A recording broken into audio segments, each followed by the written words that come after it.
जय Hind students, very good evening. आज utility की क्लास नंबर 2 है। आज की क्लास में हम लोग ये कार्डिनल अप्रोच फिनिश करने वाले हैं। एक क्विक रिकैप ले लेते हैं कि अभी तक हम लोगों ने क्या क्या सीखा। तो अब तक आपने सीखा यूटिलिटी क्या होती है। It refers to the satisfaction derived from the consumption of a good और अ सर्विस। किसी भी गुड या सर्विस को कंज्यूम करके जितनी सेटिस्फैक्शन मिलती है उसे हम लोग कहते हैं यूटिलिटी।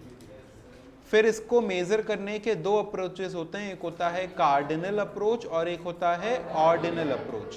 कार्डिनल अप्रोच के अंदर में हम लोग यूटिलिटी नंबर के फॉर्म में मेजर करते हैं और ऑर्डिनल अप्रोच के अंदर में हम लोग कंपैरिजन करते हैं। ठीक है, रैंकिंग करते हैं कि इसकी यूटिलिटी ज़्यादा है, इसकी यूटिलिटी कम है। फिर उसके बाद हम लोग ने कार्डिनल अप्रोच के बारे में पढ़ना शुरू किया। ये पूरा चैप्टर इन्हीं दो हिस्से में डिवाइडेड था, कार्डिनल और ऑर्डिनल।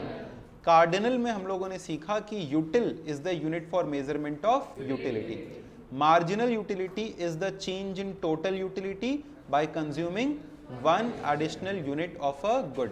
अगर किसी गुड की एक एडिशनल यूनिट कंज्यूम किया जाए तो उससे मिलने वाली additional utility is called as marginal utility. Total utility is the total satisfaction derived from consumption of all the units of a good. फिर उसके बाद हम लोगों ने सीखा कि TU और MU इसके अंदर में क्या अंतर होता है। टोटल यूटिलिटी ओवरऑल सेटिस्फैक्शन होती है, मार्जिनल एक एडिशनल यूनिट का होता है, उसको कैलकुलेट करना सीखा। Law of diminishing margin utility में हम लोगों ने सीखा कि हर एडिशनल यूनिट की marginal utility keeps on declining. The utility of every additional unit keeps on declining. यानी अगर पहले यूनिट से हमको से फॉर एग्जांपल 50 यूटिल्स मिल रहे हैं तो अगले से 40 मिलेंगे, इसके बाद वाले से 30 मिलेंगे। हर अगले यूनिट का मार्जिनल यूटिलिटी डिक्लाइन करता जाएगा। This was law of diminishing marginal utility.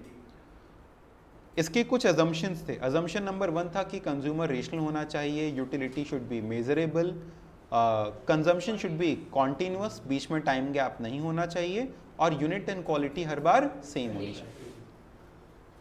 अब आगे आज की क्लास में हम लोग क्या सीखेंगे कि मार्जिनल यूटिलिटी और टोटल यूटिलिटी में क्या रिलेशनशिप होती है। ध्यान से सुनना, कोई सा भी मार्जिनल हो, कोई सा भी टोटल हो, कोई सा भी मार्जिनल और कोई सा भी टोटल, रिलेशनशिप हमेशा एक ही होती है कि जब तक मार्जिनल पॉजिटिव रहेगा तब तक टोटल बढ़ता रहेगा। बोलो क्या? जब तक मार्जिनल पॉजिटिव रहेगा तब तक टोटल बढ़ता रहेगा। यानी अगर मार्जिनल पॉजिटिव है तो टोटल बढ़ेगा और अगर मार्जिनल नेगेटिव है तो टोटल घटेगा। मार्जिनल पॉजिटिव है तो टोटल बढ़ेगा और मार्जिनल नेगेटिव है तो टोटल घटेगा। तो अगर मार्जिनल पॉजिटिव है टोटल विल इंक्रीज, अगर मार्जिनल नेगेटिव है total will decrease. Simple relationship. हमने कहा विराट कोहली ने 100 मैचेस के अंदर में 4500 रन्स बनाए। ज़्यादा मैचेस हैं, ज़्यादा रन्स हैं, एग्जाम्पल ले रहे हैं। विराट कोहली ने 100 मैचेस में 4500 रन्स बनाए। अगले मैच में उसने 5 रन बनाए, टोटल बताओ। 4505। कम ऑन, इतना तो कर ही सकते हो। फिर उसके बाद अगले मैच में उसने 2 रन बनाए, 4507। यानी जो मार्जिनल है वो हर बार टोटल में जुड़ते जाता है। अच्छा बताओ, पहला मार्जिनल हमने क्या कहा? 5। फिर अगला मार्जिनल क्या कहा? 2। लेकिन टोटल तो 505 से 507 हुआ, बढ़ा कि नहीं बढ़ा? यानी भले ही मार्जिनल स्कोर, यानी अगले, जैसे हम कहें एक शर्ट तुमने खरीदी 1000 की और अगला वाला 800 का पड़ा, तो मार्जिनल तो घट के 1000 से 800 हो गया, लेकिन टोटल खर्चा पहले 1000 था और 2 का कितना हो जाएगा? 1800, 1800 रुपए। तो मार्जिनल तो घट रहा है लेकिन टोटल बढ़ रहा है। Marginal is decreasing but total is increasing. ठीक है, आइए लिखते हैं। अब पहले इसको लिखते हैं और फिर इसके बाद दोबारा समझेंगे। Utility analysis class number 2।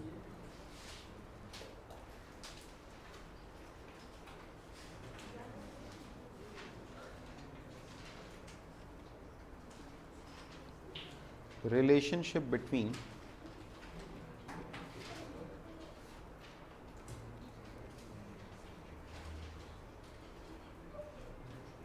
marginal utility and total utility.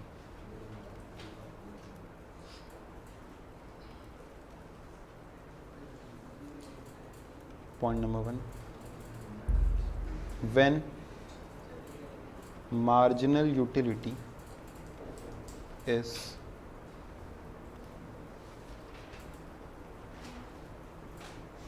declining but positive,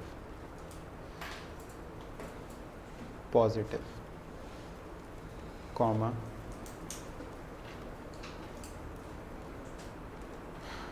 total utility TU is increasing at a decreasing rate.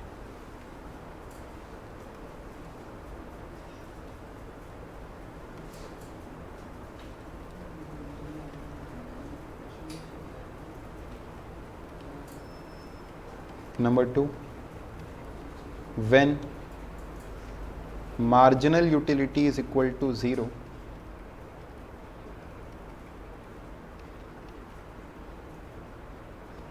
total utility is maximum. तीसरा, when MU is negative, जब मार्जिनल यूटिलिटी क्या हो जाती है? Negative, TU starts declining.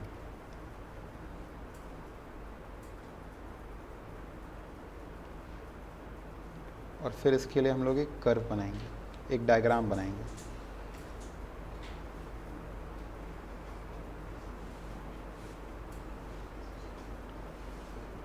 X axis, Y axis.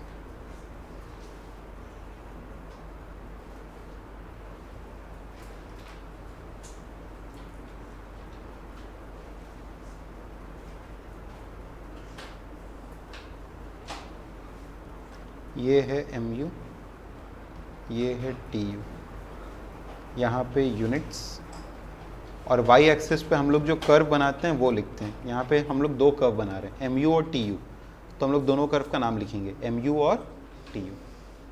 ठीक है,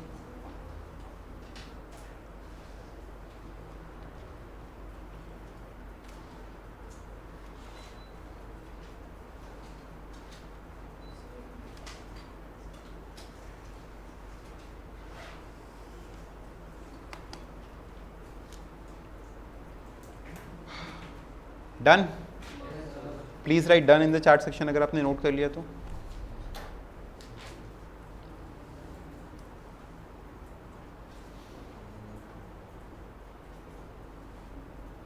ठीक है,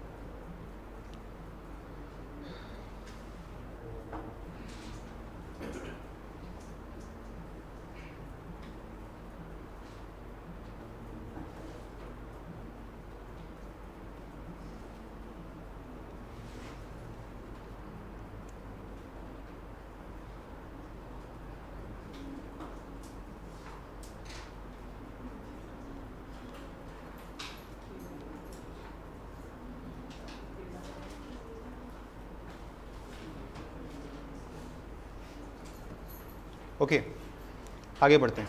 आइए सुनिए, अब हम लोगों ने एक सिंपल सा रिलेशनशिप सीखा कि जब तक मार्जिन पॉजिटिव रहेगा तब तक टोटल बढ़ता रहेगा। अब जैसे यहाँ पे देखिए, हम लोगों को इतना पता है कि मार्जिनल यूटिलिटी हमेशा डिक्लाइन करता है। अगर मार्जिनल यूटिलिटी डिक्लाइन कर रहा है तो फिर टोटल क्यों बढ़ रहा है? क्योंकि मार्जिनल पॉजिटिव है।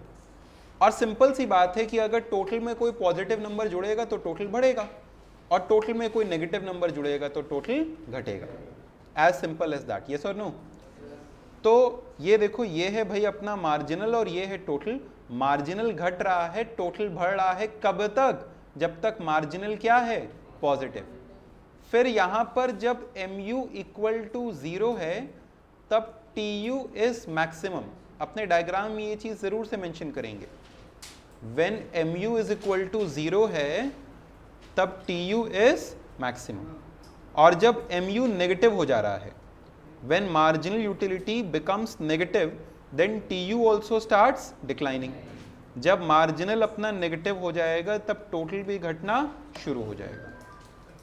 तो ये सिंपल सा रिलेशनशिप हम लोगों ने कहा। बस एक लाइन यहां पे और एक्स्ट्रा लिखी है, देखना क्या लिखा है। Total utility is increasing at a decreasing rate. क्या लिखा हुआ है? At a decreasing rate. Total utility is increasing at a decreasing rate. ये डिक्रीजिंग रेट से इंक्रीज करता है। What does this mean? This simply means कि ये बढ़ तो रहा है, लेकिन देखो ये बहुत तेजी से बढ़ रहा था और ये धीमे धीमे बढ़ रहा है। यहाँ पे तेजी से बढ़ रहा है और ये धीमे। तो क्यों धीमे धीमे बढ़ने लगा? क्योंकि इसमें मार्जिनल जुड़ता है। और शुरुआत में जैसे हमने कहा, मान लो शुरुआत में, इसको एक एग्जाम्पल के तौर पे हम लोग और एक्सप्लेन भी करेंगे। मान लीजिए हमने कहा यूनिट्स में पहले यूनिट का मार्जिनल यूटिलिटी था 50, तो टोटल कितना हो जाएगा? 50। दूसरे यूनिट का मार्जिनल था 40, तो टोटल कितना हो जाएगा? 90। तीसरे का मार्जिनल था 20, तो टोटल कितना हो जाएगा?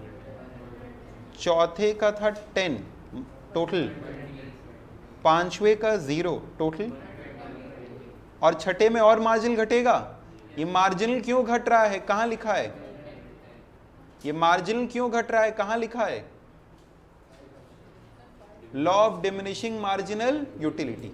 Law of diminishing marginal utility simple इतनी सी बात कहता है कि हर अगले यूनिट की marginal utility will keep on declining. यानी अगर पहले यूनिट से 50 मिल रहा है, अगले से 40 मिलेगा, उसके बाद वाले से 20 मिलेगा, हर अगले यूनिट की यूटिलिटी घटेगी। This is your law of diminishing marginal utility. Is this clear? चलो, तो वही चीज यहां पे। अच्छा, अब देखो हम क्या समझा रहे थे। It is increasing but at a decreasing rate. बोलो क्या? Increasing but at a decreasing rate. यानी शुरुआत में 0 से 50, 90, 110, 120, यानी शुरुआत में बड़ी तेजी से बढ़ा और बाद में जाकर के धीमा हो गया। ठीक है, ये मच लाइक जैसे आप किसी चीज की शुरुआत करते हैं, ठीक है, आप पढ़ना शुरू करते हैं। शुरुआत में एकदम आज तो पूरा का पूरा कोर्स ही पढ़ लेंगे, आज पूरा चैप्टर खत्म कर लेंगे। शुरुआत तो बड़ी अच्छी करते हैं, उसके बाद फिर धीमे धीमे आज कुछ पन्ने पढ़ लेते हैं, फिर उसके बाद बाकी अरे अच्छा छोड़ो कल सुबह उठ करके पढ़ लेंगे, फिर उसके बाद सीधे सोना और उसके बाद फिर खत्म। तो marginal utility keeps on declining, TU increases initially at a decreasing rate and then it becomes 0, finally it starts declining। ये डायग्राम आपने बनाया? रिलेशनशिप क्लियर है सबको? एक बार फिर से सारे लोग रिलेशनशिप साथ साथ में कहेंगे। Everybody please focus. Point number 1 क्या है? When marginal utility is declining but positive, TU is increasing at a, ठीक है। दूसरा, when marginal utility is 0, total utility is maximum, and when mu is negative, TU starts declining। तो तीन ही है। पहले में mu डिक्रीज कर रहा है बट पॉजिटिव है, TU is increasing at decreasing rate। when mu 0, TU maximum, when mu negative, TU also starts declining। Simple बात, खत्म। चलो नेक्स्ट। आई होप सबको क्लियर है, किसी को डाउट होगा तो पूछ लेना। इसके बाद अगला टॉपिक अपने को सीखना है कंज्यूमर इक्विलिब्रियम क्या होता है और कंज्यूमर सरप्लस क्या होता है। लिखिए पहले कंज्यूमर इक्विलिब्रियम, दोनों की डेफिनेशंस पहले लिखेंगे।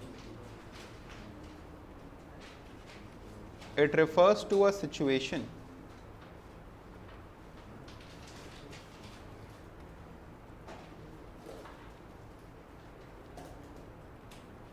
when a consumer is deriving।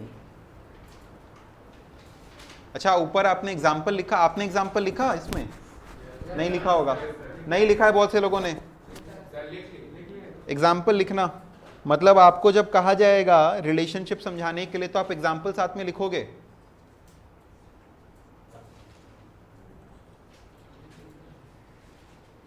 जब आपको ये रिलेशनशिप समझाना होगा एमयू और टीयू वाला तो आप एग्जाम्पल साथ में मेंशन करोगे।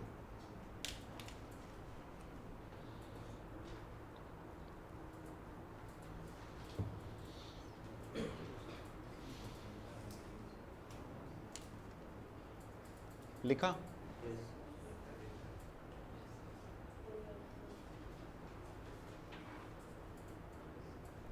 हो गया सबका?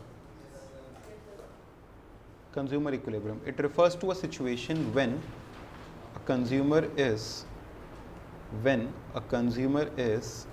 getting maximum satisfaction.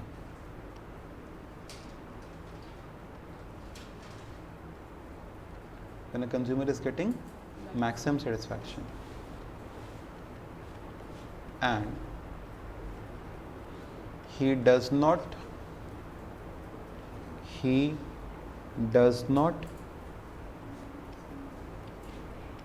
want to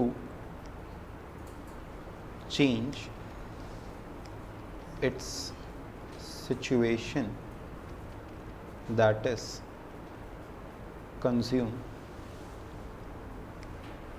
any more or lesser units of that good.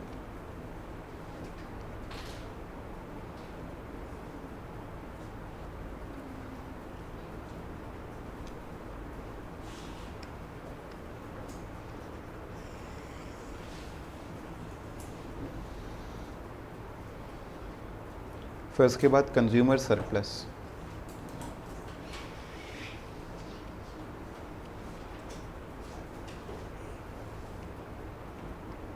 It refers to a situation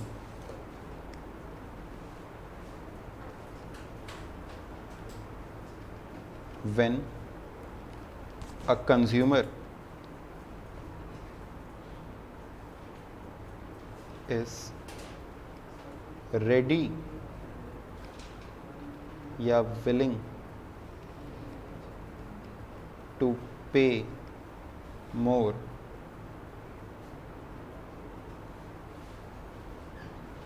for a good than what he actually pays.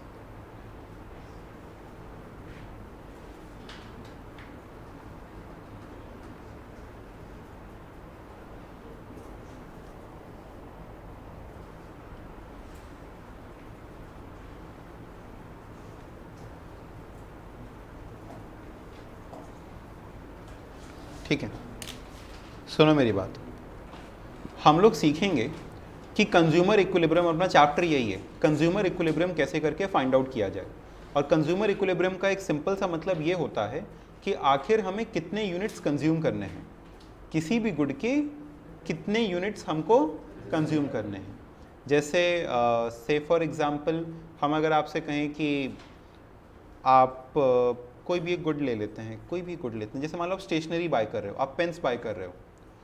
अब आप कितने पेन खरीदोगे ये आपके ऊपर में निर्भर करता है। आप यूजुअली हो सकता है कहो कि एक है, एक ही खरीदेंगे, लेकिन अगर दूसरा वाला आपको कम दाम पे मिल रहा हो सकता है आप और ख़रीद लो, तीसरा वाला और कम दाम पे मिल रहा हो सकता है आप और ख़रीद लो, लेकिन कितना खरीदना है, ठीक है। अच्छा, यहाँ पे हम लोग अज्यूम करके चलते हैं कि एक ही दाम पे मिल रहा है, हो सकता है सस्ता मिल रहा है और आपको उससे ज़्यादा सेटिस्फैक्शन मिल रही है। जैसे मान लो अगर आपसे कहें ये एक पेन है, ठीक है, बढ़िया पेन है, अच्छी चलती है, ठीक है, अगर ये आपको से फॉर एग्जांपल 10 रुपये में मिले तो आप कई यूनिट्स खरीदोगे, लेकिन एक से ज़्यादा खरीदोगे चलो अच्छा चलेगा, 2 खरीदोगे, 3 खरीदोगे, 4 खरीदोगे या 5 खरीदोगे, एक समय के बाद आपको फिर मन नहीं करेगा इतना ज़्यादा खरीद के क्या ही करेंगे, यस और नो।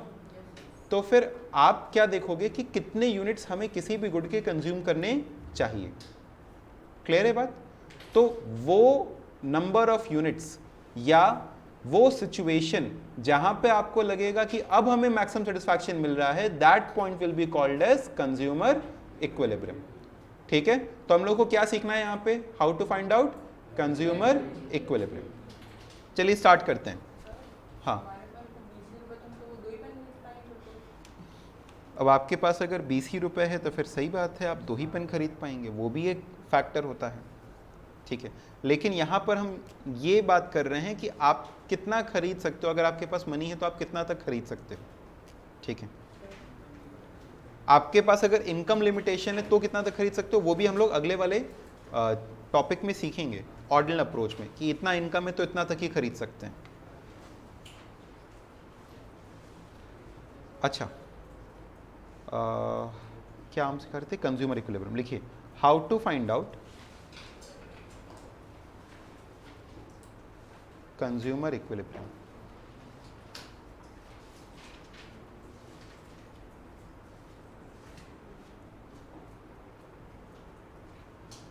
Using cardinal approach.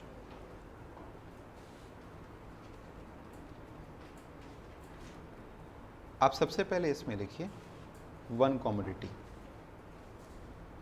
मतलब हम मान के चलते हैं कि आप एक ही कमोडिटी कंज्यूम कर रहे हैं, तो इसमें कंडीशन होती है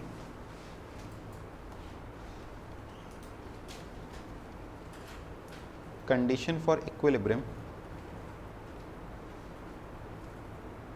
is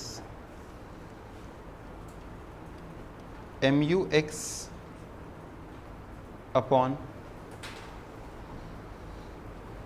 PX is equal to MUM.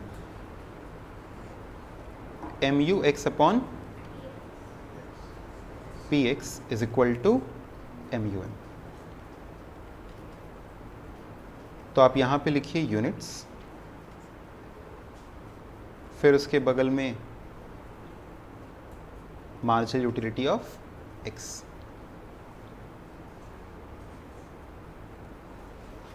एक एग्जाम्पल के तौर पे इसको हम लोग लिख रहे हैं।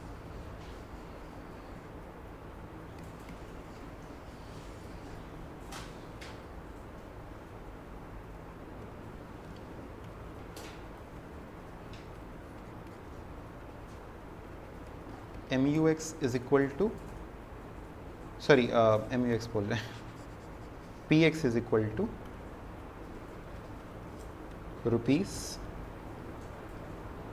₹5 और फिर लिखेगा MUM is equal to 4 utils. ठीक है, और पहले यूनिट से हमको मिल रहे हैं 50 यूटिल्स। 4U हमने लिखा है, मतलब 4 यूटिल्स। अब सुनना ध्यान से भाई, एवरीबडी प्लीज फोकस। अब लिखना नहीं है, केवल सुनना है। जैसे हम आपसे कहें कि आप जो खरीद रहे हो उसकी कुछ यूटिलिटी है, आप जो खरीद रहे हो उसकी कुछ यूटिलिटी है, और उसके बदले आप जो पैसे दे रहे हो उसकी भी तो अपनी यूटिलिटी है। भैया हमारा पैसा भी तो कुछ ना कुछ यूटिलिटी सेटिस्फैक्शन रखता है। हाँ, उससे हम कुछ और खरीद के कर सकते हैं, लेकिन उससे भी कुछ ना कुछ वैल्यू है कि नहीं है? है, कुछ और खरीद के इसे, लेकिन कुछ ना कुछ वैल्यू मिलेगी। तो जो हमारे रुपए की यूटिलिटी होती है, उसमें 1 रुपए की यूटिलिटी को हम लोग कहते हैं मार्जिनल यूटिलिटी ऑफ मनी। बोलो क्या? तो मार्जिनल यूटिलिटी ऑफ मनी क्या होता है? हमारे 1 रुपए की यूटिलिटी। तो अगर हम आपसे कहें कि हम 5 रुपया खर्चा कर रहे हैं किसी गुड के लिए, तो हम कितने यूटिल्स दे रहे हैं सामने वाले को? 1 रुपए की यूटिलिटी है 4 यूटिल, और हमने सामने वाले को 5 रुपए दिया, तो कितने यूटिल दे दिए? 20 यूटिल दे दिया। कितना यूटिल दे दिया? 20। और सामने वाले ने जो हमको गुड दिया उससे कितने यूटिल मिल गए? 50। पहले यूनिट से कितने मिले? 50। कंज्यूमर को मजा आएगा कि नहीं आएगा? आएगा, बहुत मजा आएगा। उसको लगेगा गया कितना? 20। आया कितना? बढ़िया है, बढ़िया है। वो कहेगा कि भैया और यूनिट्स तो, मजा आ रहा है। फिर वो खर्च करता है 5 रुपया। कहता है कि मेरे पास से कितना गया 20 यूटिल। अभी रुक जाओ, लिखो मत, बस पार्टिसिपेट करो साथ साथ में। अगली बार उसको मिला 40 यूटिल, अभी भी उसको मजा आएगा क्या? अभी भी मजा आएगा, क्योंकि अभी भी जा रहा है 20, आ रहा है 40। वो कहेगा और यूनिट्स तो और लेके आओ। तीसरा यूनिट, अब उसको मिला 30 यूटिल, अभी भी मजा आएगा। फिर वो कहेगा और, तो चौथा यूनिट वो कंज्यूम करेगा। चौथा यूनिट कंज्यूम करेगा तो उसको मिला 20 यूटिल। अब क्या कहेगा? अब अभी समझ, अरे भैया गया भी 20 आया भी 20। हाँ ओके ओके वाला है, ठीक है, काम चल रहा है, ठीक है। मतलब ये वैसे वाला स्माइली अब बनाएगा, ऐसे वाला, ऐसे भी नहीं है, ऐसे भी नहीं है, वो बीच वाला ऐसे करके स्माइली। तो अब ये बताओ, इसके आगे वो जाना चाहेगा?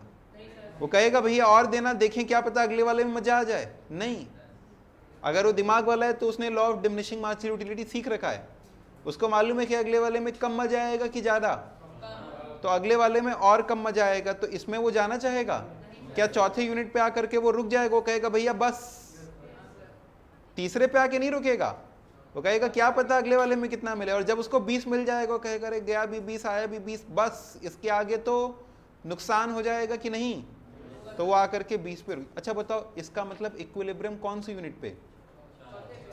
चौथे यूनिट पे। तो उसको चौथा यूनिट कंज्यूम करना चाहिए या 4 यूनिट्स कंज्यूम करने चाहिए? 4 यूनिट्स कंज्यूम करेगा, और 4 यूनिट कंज्यूम करके वो कहेगा बस, इसके आगे नहीं चाहिए। इज इट क्लियर और नॉट? अच्छा, इसको चेक करने का तरीका हम लोग क्या फॉलो करेंगे?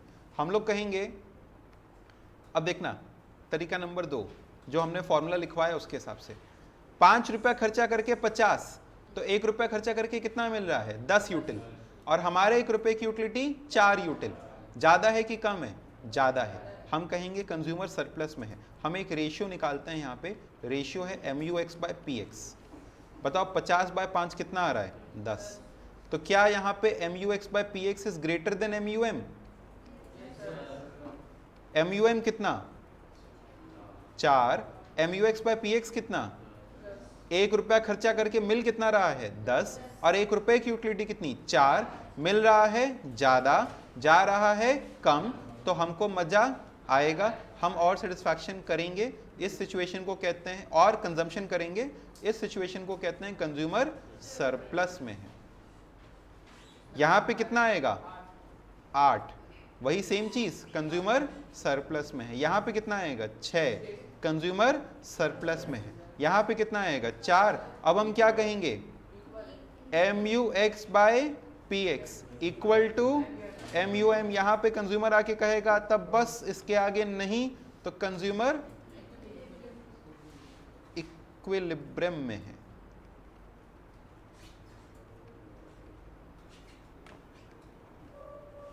और इसके आगे कितना हो गया? 2। यहां पे जाएगा क्या? यहां पे नालायक, यहां पे जाएगा क्या? नहीं, will not be consumed।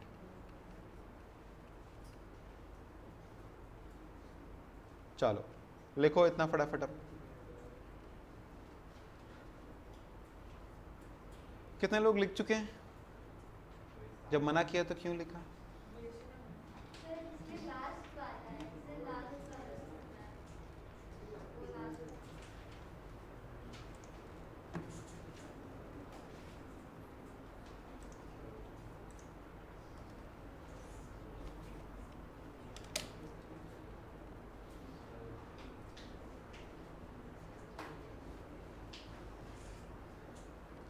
Done?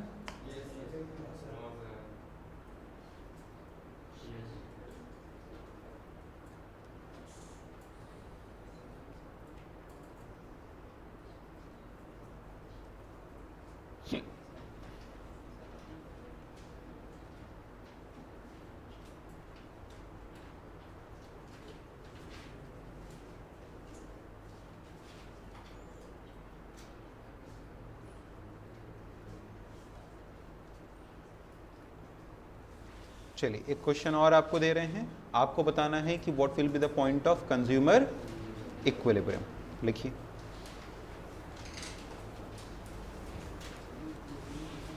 ऊपर वाला एग्जाम्पल सबने छाप लिया ना? यहां से छापना है। एग्जाम्पल नंबर 2 तुम छाप लो पहले आराम से, तब तक हम प्राइस लिखते हैं। प्राइस कितनी रखी जाए? प्राइस कितनी रखी जाए बताओ, अपने हिसाब से एग्जाम्पल बताओ। चलो प्राइस बताओ कोई, 100, 10 रुपये। चलो ठीक है 10 रुपये, 100 रुपीज़ ज़्यादा ही हो जाए। हाँ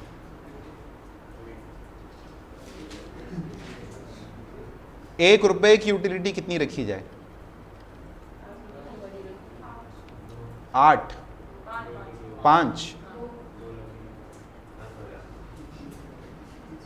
अच्छा, अब एक एक करके हम लोग मार्जिनल यूटिलिटी रखना शुरू करते हैं। पहले वाले यूनिट का हम देखना चाहते हैं आप लोग एग्जाम्पल कैसे बना पाते हैं। पहले वाले यूनिट का कितना रखा जाए?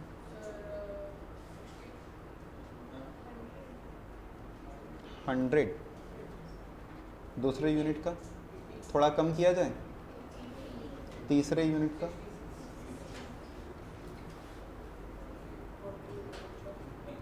नालायकों, तुम लोग इक्विलिब्रियम ही नहीं आने दोगे।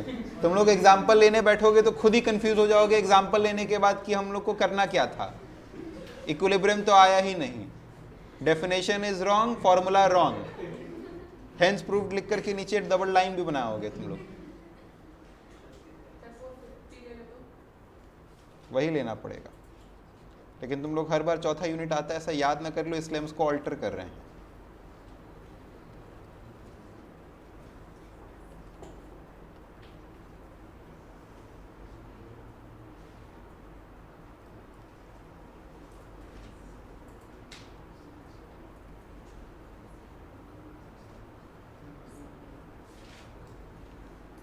चलो बताओ इक्विलिब्रियम कहाँ पे होगा? पता है, पता है। हाँ ठीक है। हाँ ठीक है, पता है। लिखो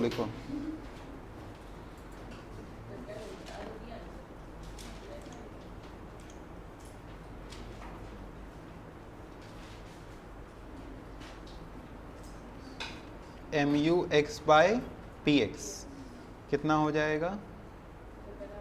100/10, 10, 8, 7, 6, 5, 3, 0। तो सरप्लस कहाँ तक है? इसको हम लिखेंगे कंडीशन। क्या कंडीशन है? यहाँ पे MUX/PX greater than, therefore consumer surplus. और यही सब में छाप दें। टिक टिक टिक। और यहाँ पे इक्वल टू MUM, तो इसलिए consumer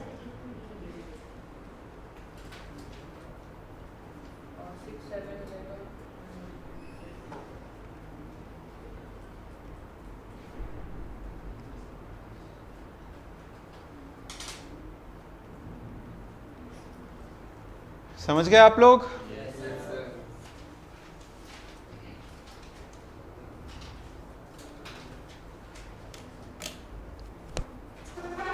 come on students, please confirm हुआ कि नहीं हुआ? एकदम इजी है इक्विलिब्रियम फाइंड आउट करना। अच्छा, इक्विलिब्रियम फाइंड आउट करने के पीछे का कॉन्सेप्ट समझ में आया कि नहीं आया? आ गया।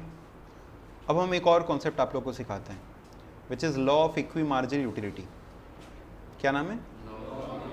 Equi marginal utility.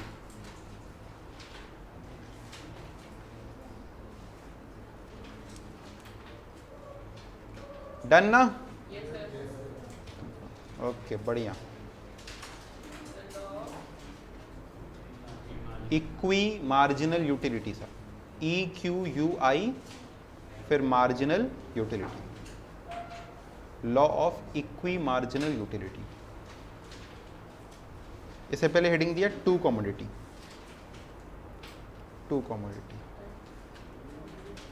पहले 1 कमोडिटी था अब, और यहाँ पे अंदर लिखा law of equi marginal utility. बढ़िया, देखो हम 11th के बच्चों को देखते हैं ऐसे कितना बढ़िया से एकदम ब्लू ब्लैक करके अच्छे से एकदम लिख रहे हैं।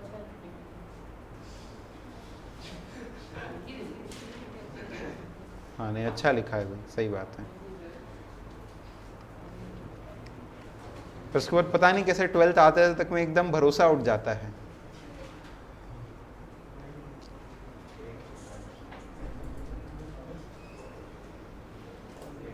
Law of equi marginal utility, इसमें लिखिए। अच्छा, इसको एक एग्जाम्पल के समझाते हैं। पहले छापना मत, पहले समझना, आंसर करना, और तुम पहले अपनी उंगली खाना बंद करो और उसको आंसर करो, ठीक है? कितनी है हाथ में, दिखाओ, हाथ ऐसे करो। हाँ 10 है। ऐसे ही खाते रहोगे पूरा साल के अंत तक में एक आध तो खत्म हो जाएगी। गुड ए और गुड बी, 2 गुड हैं आपके पास, ठीक है? कॉपी में तो मिला नहीं, ऐसे ही लिख लिया करो। अच्छा, एक की प्राइस और मार्जिनल यूटिलिटी, हम 2 चीज़ें लिखेंगे। पहले लिखते हैं प्राइस, फिर लिखेंगे मार्जिनल यूटिलिटी। आपको ए से यूटिलिटी मिल रही है 50 यूटिल्स और बी से मिल रहा है 80 यूटिल्स। ए का प्राइस है 10 रुपये, बी का प्राइस है 20 रुपये। Which good should be consumed? A. Everybody in the live chat, please answer which good should be consumed. Why A?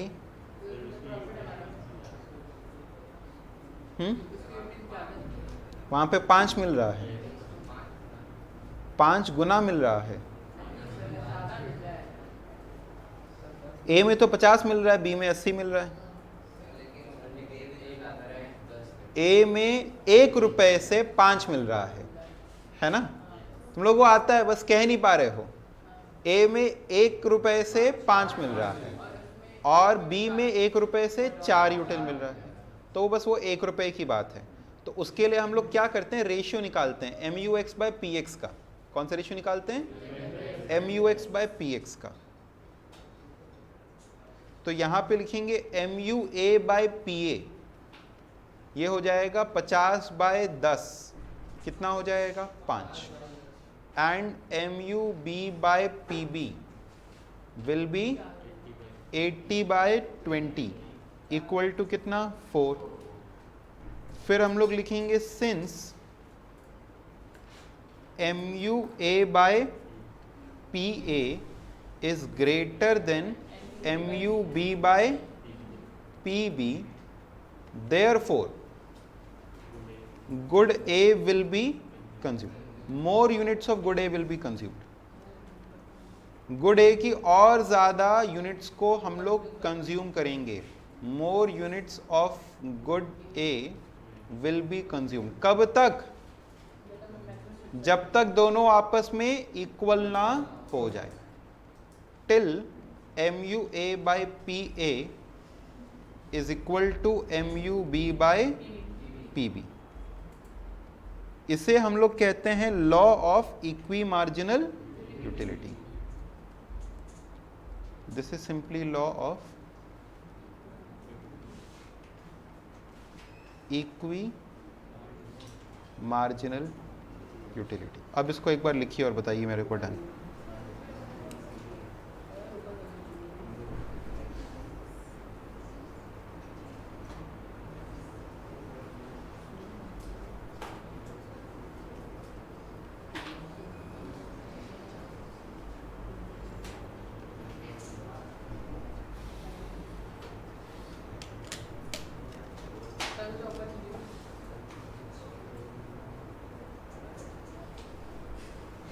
यहाँ से शुरुआत से एग्जाम्पल लिखिएगा।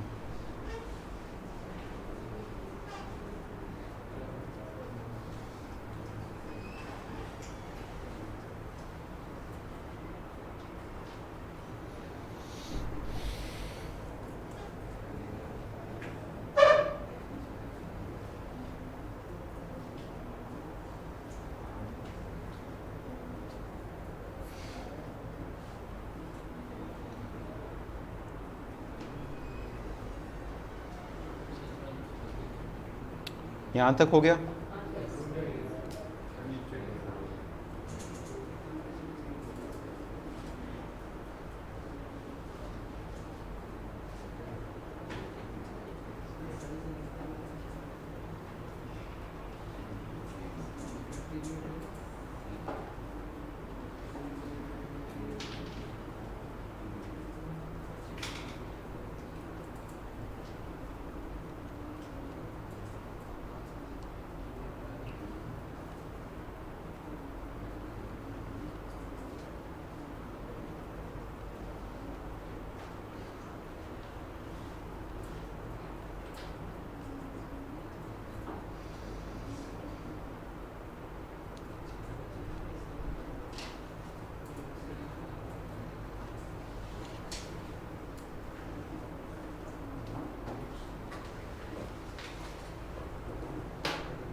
डन? चलो आप देखते हैं, डेफिनेशन लिखते हैं पहले। अच्छा ये बताओ, क्या तुम लोग को ये समझ में आया कि जब तक ये इक्वल ना हो जाए, पहले ये बताओ ये घटेगा क्यों? क्या ये 5 से घट के 4 के बराबर आएगा? हाँ, कैसे? क्योंकि एक ही और यूनिट कंज्यूम करेंगे तो एक ही मार्जिनल यूटिलिटी घटेगी। मान लो 50 से घट करके 45 हुआ, तो 45 डिवाइड बाय 10 4.5, 4.5। फिर अगला यूनिट कंज्यूम करेंगे, मान लो 40 होगा, 40 डिवाइड बाय 10 4, यानी अल्टीमेटली एक बराबर आएगा। और जब तक एक बराबर ना आ जाए तब तक किसी एक गुड को हम और ज्यादा प्रेफर करेंगे। समझ गए? तो ये जब दो गुड कंज्यूम करते हैं तो किसी एक को ज्यादा प्रेफर करते हैं अगर उसका रेशियो हायर हो तो। Is this clear? आइए इस लॉ को लिखते हैं। Law of equi marginal utility states that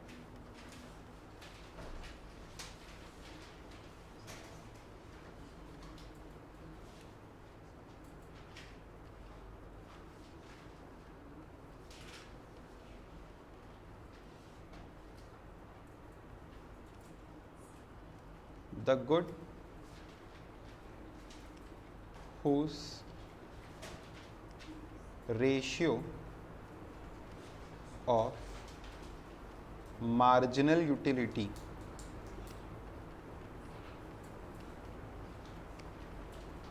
to price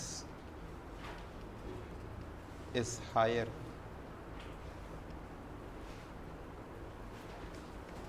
will be preferred more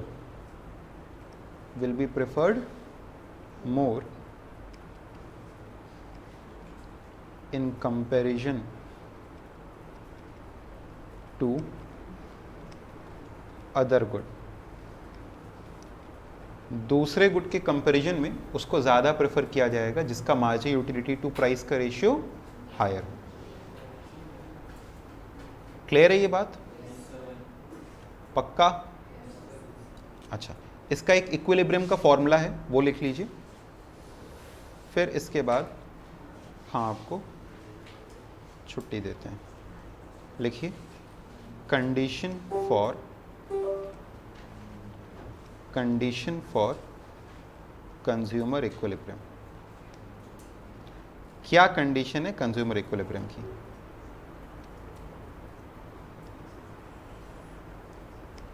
MUA by PA is equal to MUB by PB is equal to MUA।